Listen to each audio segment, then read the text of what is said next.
Dobre upečené rebra by mali byť šťavnaté, mäkké, ale mali by si zachovať textúru.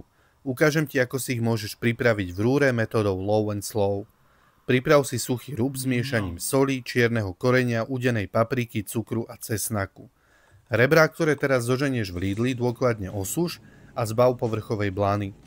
Pomôž si opačnou stranou lyžice a potom blánu už len jednoducho stiahni. Rebrá potri horčicou a zasyp pripravenou zmesou korenia. Zmes na rebra utlač a daj ich piec na mriežke pri teplote 130 stupňov.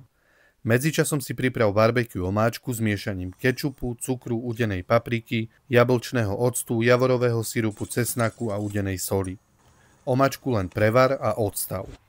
Rebra peč na vnútornú teplotu 75 stupňov, čo docieliš približne za 2 hodiny. Následne ich zabaľ do papiera na pečenie a alobalu a pokračuj, kým nedocieliš 90 stupňov. Viac určite nie, mäso by sa už neudržalo na kosti. Rebra rozbaľ a dôkladne ich z oboch strán potri barbecue omáčkou. Vlož ich na 20 minút do rúry vyhriatej na 200 stupňov a máš hotovo.